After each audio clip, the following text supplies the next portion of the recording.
Hello everybody, welcome back to Read and Reread. I am Angelia and today I am doing the Spring Has Sprung book tag. Now this tag, I could not track down the tag originator. I followed breadcrumbs through many people's tags.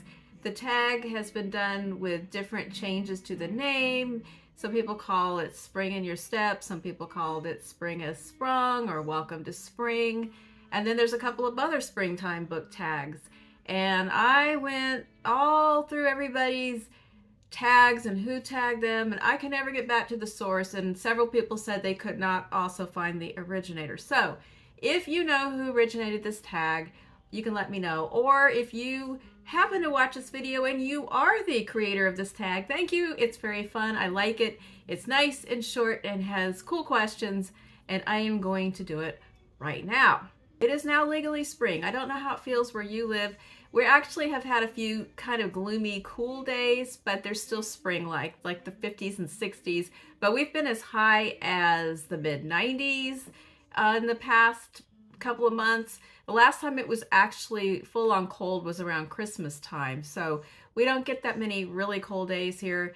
So it's kind of springtime as soon as you get past Christmas. All right, let's take a look at these springtimey questions. The first one is, how do I decorate my bookshelves? Well, I'm not a very fancy interior designer. Say that 3 times fast. I just have little things that I like on the shelves in front of the books. So I have some family photos, family and friends, and then I have little odds and ends. I have some toys from my childhood, my husband's childhood, and my daughter's childhood, and then just other little weird oddities or candles or little small gifts that people have given me and things like that. So I pulled just a couple of my little mementos that are on my bookcases to show you. And first of all, we have an 8-ball, but not just any 8-ball. This is the original 8-ball from the 70s that I received for Christmas. And I don't know, I was like 8 years old. And this is when the 8-balls first came out, and it was a big fad, and I just had to have a magic 8-ball. And it still works, although the thing inside and all the letters are just absolutely white. So you have to shine a flashlight in there to see how it answers your questions. But I just remember that Christmas and sitting and just relentlessly pestering my grandfather to ask question after question, and then repeatedly looking, trying to get it to come out to the answer that I wanted. So I still have it. Another thing from around that same era that's on my bookcases is Misty of Chincoteague. And if you are of a certain age, you might remember when you could get a set that had the horse and the book together in the box from Maurier. And I don't have the book anymore. I don't know where it went. But I did read it several times when I was a kid. But I still have Misty. I have her full Stormy as well. And then the last little memento I'm going to show you that's just really weird is this resin box with this Nicholas Nickleby. It's kind of like the size of a baseball card in this little resin square, rectangle really. I got this at a thrift store for a couple of dollars, and it says Mobile Showcase Network. I looked it up, and it was I can't remember the year, but it was a television presentation of Nicholas Nickleby that took place over a couple of nights because it's an extremely long play from the Charles Dickens novel. I've never seen this production, but I did see this same image being sold as a poster on Etsy. But I just found it sitting around in a thrift store, and I just thought it was a cool little bookish thing. So if you have something really different that you do to decorate your bookcases, or if you don't decorate them, if you're just strictly the books and no little gadgets and doodads, let me know. All right, the next one is a book with beautiful nature descriptions. Now, I'm going to just tell you now, I am not a real outdoorsy person. I mean, I really do love to spend some time outside.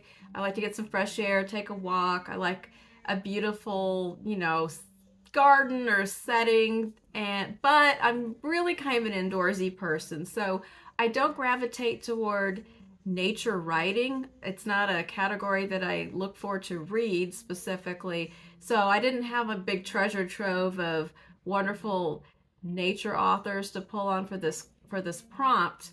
But something did jump to mind. It's probably not the thing most people would have thought of.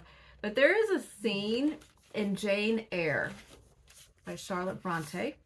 And if you've never read Jane Eyre and somehow you've escaped knowing what the plot is about and you don't want a spoiler, you need to go get a snack right now for a minute or turn the volume down or something, because I'm going to talk about something that happens pretty far into the book, and I'll do some kind of frantic gesture when I'm finished. So in Jane Eyre, this is the scene that when I read this prompt, I thought of this scene because the description of nature really struck me when I read it. And the most recent time I read Jane Eyre was sometime last spring. I've read it many times. It's one of my favorite novels of all time. And I reread it every so often. So this takes place right after Jane runs away from Rochester's home, right after the debacle at the church, and she sneaks off in the night because she's afraid that she won't have the fortitude to leave him when he's awake and they're face to face. So she runs off, and then she, in her upset situation, she forgets and leaves her money purse behind in a carriage. And so now she's just out in the countryside with no money and very little food, and she has to spend a night under the stars. So here is the scene that I remembered. I touched the heath. It was dry, and yet warm with the heat of the summer day. I looked at the sky. It was pure. A kindly star twinkled just above the chasm ridge. The dew fell, but with propitious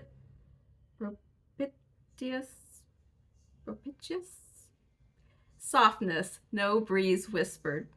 Nature seemed to me benign and good. I thought she loved me, outcast as I was, and I, who from man could anticipate only mistrust, rejection, insult, clung to her with filial fondness. Tonight at least I would be her guest, as I was her child. My mother would lodge me without money and without price. Then she goes to sleep for a little while, but then she wakes up and she looks at the sky and she looks at the Milky Way, and she has a big spiritual moment. And then she wakes up the next day and she says, what a still, hot, perfect day. What a golden desert, this spreading moor. Everywhere sunshine. I wished I could live in it and on it. I saw a lizard run over the crag. I saw a bee busy among the sweet bilberries. I would fain at the moment have become bee or lizard, that I might have found fitting nutriment, permanent shelter here. But I was a human being and had a human being's wants. I must not linger where there was nothing to supply them. So her night out under the stars is over.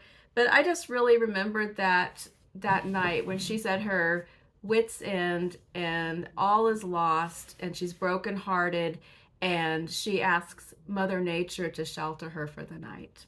So I thought that was a beautiful part of the story. So do you have a scene like that that sticks out to you from a book? Tell me about it if you do, down in the comments. The next prompt is to recommend a series to begin this spring. So I'm going to recommend a series that I've talked about before, but I haven't talked about it in many months. And it has nothing to do with spring. And in fact, it's about the end of the world. So take that as you may. But I want to bring it out again because I have never heard anybody talking about this series on BookTube the whole time I have been here. Now, I know if I did a big search, I could probably find somebody talking about it, but I've never stumbled upon anybody talking about it. And that is I don't know if the overall series has a name, but I call it the Last Policeman series. If I find out it has one of those overall names, I'll let you know. But it's just a trio of books. None of them are super long. The author's name is Ben Winters, and it is a pre-apocalyptic story. And what happens in these books is scientists discover that an enormous meteor is going to hit the Earth, and it is going to end life on Earth. It's so big, it is going to create such a dust cloud, it's going to obliterate sunlight, and everything's going to die. If you don't die from the immediate impact, you're going to die within the first few weeks or months from the fallout of the whole thing. There's no way to stop it or prevent it. And everybody knows that they have about a year and a half before they're going to die. And so the 3 books are largely about, well, what do people do under these circumstances? What does this do to human behavior? What kind of choices do people make? What do they do with their time, knowing that there are no options? And it's also a detective series because the main character had just made detective before all this stuff hit the fan, and he still wants to solve crimes. At the time that the news comes out, there's a rash of suicides. Some people just don't even want to deal with it in their lives. And there's a situation where someone appears to have committed suicide in a bathroom, and I think it's at a McDonald's. And he suspects foul play, and everyone's like, why are you even pursuing this? What does it matter? Who even cares? And he cares because he's a detective and he sees a crime and he wants to solve it. So that's the beginning of the first story. And we stay with this character through the 3 books, and it goes all the way up until that event occurs at the end. And they are really good. I read one other book by this author that was just okay, and it was called, dramatic pause while I searched my brain, it was called Golden State. And it was all right, but I didn't love it. But these 3 books, I love them. I want to read them again. I probably need my own copies. And so that's the series I'm going to recommend. It has 0 springtime good vibes whatsoever, but they're really good. The next question says, have I started reading outside? I have read outside a couple of times recently because, as I mentioned before, it's pretty warm here most of the time. The main problem here is sometimes it's incredibly windy because we live just a few blocks from the Gulf Coast, and the wind picks up off the water, and then if you take a walk down there, it just gets ferociously windy.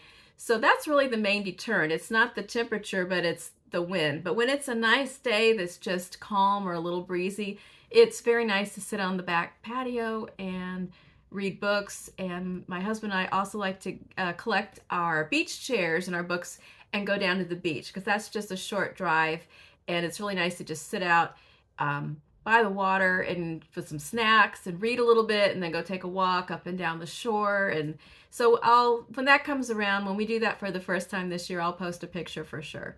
So yes, I have read outside, and I will do it more now that the weather, when it's, it stops vacillating up and down and kind of calms down, but before it gets just roasty hot. I guess this next one is a spring cleaning question, but it's books I'm planning to unhaul. I'm going to stick a couple of photos in about this because I do have a stack of books that I need to unhaul, and I need to either sell them or donate them or put them in little free libraries around here.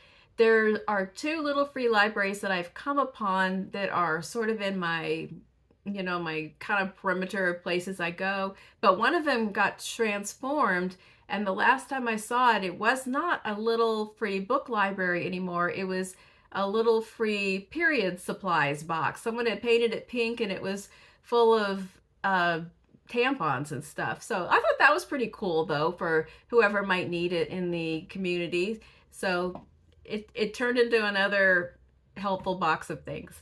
So I need to check that other box that I've seen, and I need to look at that map that you can find, and maybe I can put these books around and see if there's something cool that I could take out of them. Oh no, the last question is books I'm planning to buy.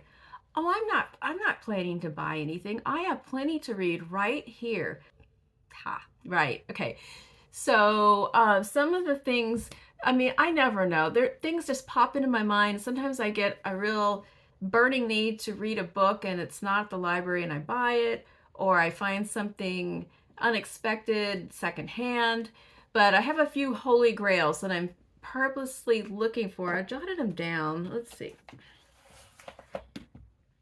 These are things I am definitely on the lookout for. I need a hardback copy of Station 11. I have The Glass Hotel and Sea of Tranquility, and I've read Station 11, but I don't have a copy, and I want a hardcover copy, and I want it to not be full price. So that has been difficult to find, but I'm on the lookout. I also need a hardcover copy of Anna Karenina. I had Anna Karenina. Where did it go? I guess I don't. I feel like there are books that I am sure I had and now I don't have them, but I would like a nice edition of Anna Karenina. And also, I am looking, I don't know what happened to my copy of Travels with Charley by John Steinbeck, so I'm looking for another one of those. Jamaica Inn by Daphne du Maurier. Colson Whitehead's new book when it comes out this summer, and more books by Octavia Butler. So that's just a few things that I am on the prowl for. There's actually a whole bunch more, but that's enough. That's enough for now. I just looked at the list and realized that I completely skipped a prompt, and it is a book with a beautiful cover. I completely skipped over that one, and when I looked over here, I had the book that I was going to show is sitting here.